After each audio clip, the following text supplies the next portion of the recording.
क्या पुतिन वापस सोवियत संघ बनाने वाले हैं? क्या एर्दोगन ओटोमन एम्पायर की लेगेसी को वापस दोहराने वाले हैं? क्या इतिहास अपने आप को फिर से दोहराने वाला है? एर्दोगन पुतिन का भयंकर मिशन, क्या दुनिया इसके लिए तैयार है? इतिहास फिर से दोहराया जा रहा है, यह हर जगह हो रहा है।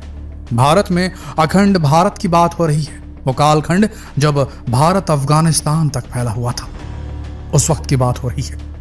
चीन ने भी अपना अखंड चाइना का एक वर्जन प्रस्तुत किया है और बताया है कि प्राचीन चाइना के और छोर कहां कहां तक थे।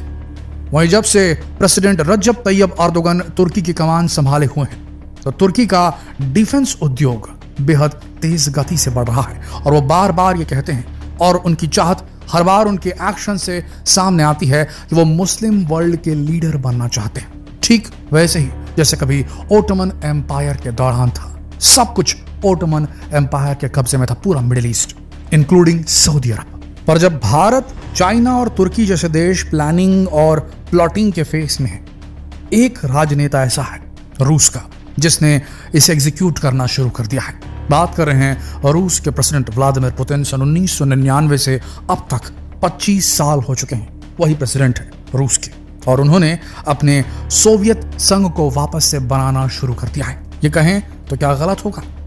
अगर हम गलत हैं तो जरा इन वेबसाइट्स के आर्टिकल को देखिए, और ऐसे दर्जनों आर्टिकल आपको इंटरनेट पर मिल जाएंगे जिसमें पुतिन की इच्छा सामने आती है। हम लगातार आपके स्क्रीन पर सिर्फ और सिर्फ आर्टिकल्स की हेडलाइंस दिखा रहे हैं, लगातार दिखा रहे हैं, देखते रहिए। इन हेडलाइंस को पढ़कर आपको ऐसा नहीं लग रहा कि पुतिन बार बार अपनी इच्छा को जाहिर कर रहे हैं कि वो फिर से सोवियत एरा, सोवियत युग को वापस लाना चाहते हैं? वो बार बार सोवियत संघ बनाने की बात नहीं कर रहे हैं। इनफैक्ट द अटलांटिक के आर्टिकल का एक बीच में एक्सर्प्ट हम आपके सामने प्रस्तुत कर रहे हैं, जरा इसे देखिए। एक डॉक्यूमेंट लीक हुआ था और इस डॉक्यूमेंट में ये बताया गया था कि कैसे रूस 2030 तक के बेलारूस को भी अपने अंदर लेना चाहता है। बेलारूस के साथ संबंध बहुत अच्छे हैं रूस के, लेकिन बेलारूस को भी अपने अंदर लेना चाहता है। यूक्रेन के कई सारे इलाकों पर रूस ने कब्जा कर लिया है। क्रीमिया से शुरुआत हुई थी और अब तक चल रहा है। कई बार पुतिन ने कहा है कि हम चाहते हैं कि जितने भी रशियन स्पीकिंग कंट्रीज हैं जो शायद रूस से अब अलग हो चुके हैं, उन सब की फिक्र है उन्हें। वो सब रूसी लोगों को जो रूसी बोलते हैं और रूसी स्पिरिचुअलिटी में बिलीव करते हैं। देखिए, रशिया में एक ऑर्थोडॉक्स चर्च चलता है, ऑर्थोडॉक्स क्रिश्चियनिटी को वो मानते हैं। चाहते हैं कि सारे वो देश जहां रूसी रहते हैं उन सब के कल्चर की सुरक्षा की जिम्मेदारी हमारी है। कुल मिलाकर वो यूएसएसआर वापस से बनाना चाहते हैं। और उन्होंने कई बार अपने वक्तव्यों में कहा है कि सबसे बड़ा जियोपॉलिटिकल कैटास्ट्रॉफ तब हुआ था, तबाही तब हुई थी जियोपॉलिटिक्स की, भू राजनीतिक तबाही तब मची थी जब सोवियत संघ का विघटन हुआ था। टुकड़ों में टूट चुका था सोवियत संघ, और उसे एक बहुत बड़ा ट्रॉमा के रूप में देखते हैं, एक सदमे के रूप में देखते हैं पुतिन। और वो इस और कदम बढ़ा चुके हैं, ऐसा उनके एक्शन से समझ में आता है। फिर चाहे यूक्रेन के एरियाज को अपने अंदर जोड़ने की बात हो या फिर बेलारूस के लिए जो उनका लीक्ड डॉक्यूमेंट है वो सामने आया हो। पुतिन हर वक्त रशियन वर्ल्ड की बात करते हैं, तो क्या वाकई में सोवियत संघ को बनाकर ही मानेंगे व्लादिमीर पुतिन, और इसीलिए यूक्रेन का युद्ध हो रहा है? और दुनिया क्या एक्सेप्ट कर लेगी सोवियत संघ को, या उससे पहले पुतिन को हराने के लिए पूरी शक्तियां एक हो जाएंगी जिस तरीके से हुई है? सोचने वाली बात है। दूसरी तरफ देखिए कैसे ओटोमन एम्पायर के राइज के लिए रजब तैयब एर्दोगन काम कर रहे हैं। इस आर्टिकल की हेडलाइन को अपनी स्क्रीन पर लगातार देखिए। Turkish defence industry sets new record with 5.5 billion in 2023। Exports, defence industry में एक्सपोर्ट्स में काफी ज्यादा निर्यात में बढ़ोतरी प्राप्त कर ली है रजब तैयब एर्दोगन के कार्यकाल में।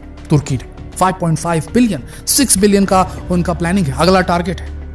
दुनिया के 11 देशों में शामिल हो चुके हैं, टॉप 11 कंट्रीज में शामिल हो चुका है तुर्की डिफेंस इक्विपमेंट एक्सपोर्ट में। इन कंट्रियों के पास में अपनी सुरक्षा के लिए, ये हमेशा कॉन्स्टेंटली जो है वॉर के स्टेट में रहती हैं, ऐसी स्थिति में इनकी सुरक्षा के लिए इनको वेपन चाहिए, डिफेंस इक्विपमेंट चाहिए। ऑप्शन क्या है इनके पास?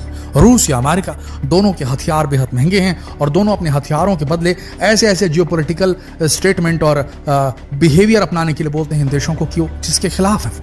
कौन है इनका ऑल्टरनेटिव बनकर निकला है? तुर्की।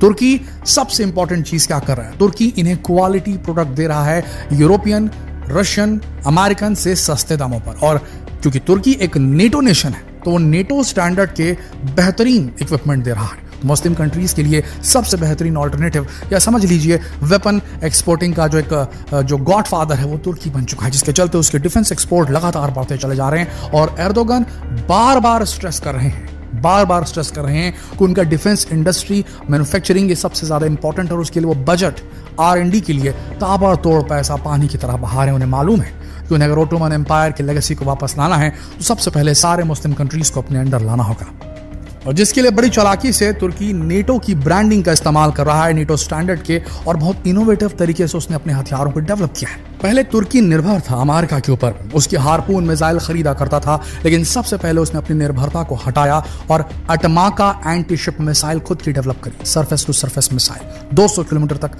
आघात करने वाली खतरनाक मिसाइल खुद की डेवलप करी। Bayraktar TB2 drone medium altitude long endurance drone है, ये male drone, unmanned aerial vehicle, और यह हर तरीके से काम आ सकता है, हमला करने के लिए भी और जासूसी करने के लिए भी। इसकी जबरदस्त डिमांड है। बहुत सारी कंट्रीज, पाकिस्तान से लेकर के इंडोनेशिया, मलेशिया, मालदीव्स, सऊदी अरब, कतर, सब ये खरीदना चाहते हैं, लाइन लगाकर खड़े। आंका ड्रोन, एक और medium altitude long endurance UAV, ये भी मौजूद है, तुर्की ने खुद बनाया है। तुर्की की टर्किश एरोस्पेस इंडस्ट्रीज TAI ने इसे डेवलप किया है और ये भी जबरदस्त है और इसकी भी काफी डिमांड है। अकिंसी ड्रोन, ये लॉन्ग एंड्योरेंस, ये हाई ऑल्टीट्यूड, ज्यादा ऊंचाई पर उड़ने वाला high altitude long endurance UAV है और इसकी भी काफी डिमांड है। हिसार एयर डिफेंस सिस्टम, ये खुद डेवलप किया अपना एयर डिफेंस सिस्टम, जो है short range indigenous air defence system है टर्की का, और इसे बार बार जो है बेच रहा। सबसे बड़ी बात, अपना खुद का 5th generation fighter jet develop कर रहा है तुर्की, जिसका नाम TFX है, टर्किश फाइटर एक्सपेरिमेंटल ये फाइटर जेट है, जिसमें बताया जाता है कि ये F-16 से ज्यादा बेहतरीन टेक्नोलॉजी के साथ आएगा, 5th जनरेशन टेक्नोलॉजी के साथ आएगा, स्टेल्थ टेक्नोलॉजी के साथ में आएगा। इसमें मैन्यूवरेबिलिटी भी जबरदस्त होगी और इसमें wide range of indigenous weapon इसमें मौजूद रहेंगे।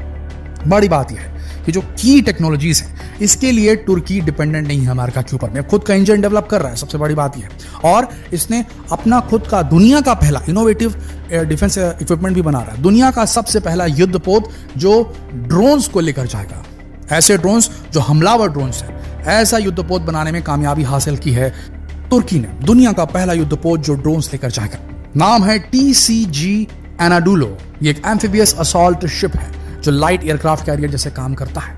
ऑल इन ऑल हम देख सकते हैं कि इस तरीके से तुर्की ने नेटो की ब्रांडिंग का इस्तेमाल किया और नेटो कंट्रीज के अगेंस्ट की आवाज उठाने में भी पीछे नहीं हटा। फिलिस्तीन में जो हुआ उसके खिलाफ अमेरिका ने जो इजराइल को समर्थन दिया उसके खिलाफ भी वो बोलता है, खुलकर बोलता है। दूसरे नेटो कंट्रीज, दूसरे मेंबर कंट्रीज कुछ गलत करते हैं तो भी उनके खिलाफ बोलता है। अभी रूस के साथ, रूस सोचिए एनिमी है नेटो का, रूस के साथ मिलकर उसने फिलिस्तीन के फेवर में एक वहां पर जो है वॉर एक्सरसाइज की है, युद्धाभ्यास किया है, लेकिन कुछ नहीं उखाड़ पाया नेटो उसका। समझिएगा इस बात को।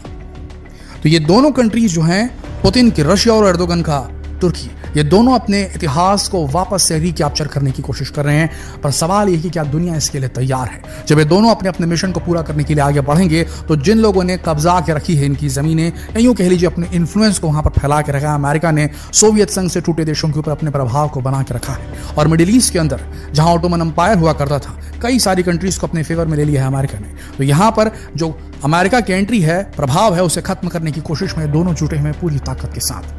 तो जब अमेरिका से कब्जा छीनेगा, अमेरिका सिकुड़ कर रह जाएगा अपनी टेरिटरी तक और इनका दबदबा बढ़ेगा, तो क्या इस बदलाव के लिए ये दुनिया तैयार है? ये सवाल हमारा आपसे। क्या लगता है आपको? नीचे कमेंट सेक्शन में लिखकर जरूर बताएं। जितना हो सके इस वीडियो को शेयर करें, फेसबुक पर, व्हाट्सएप पर, यूट्यूब पर। धन्यवाद।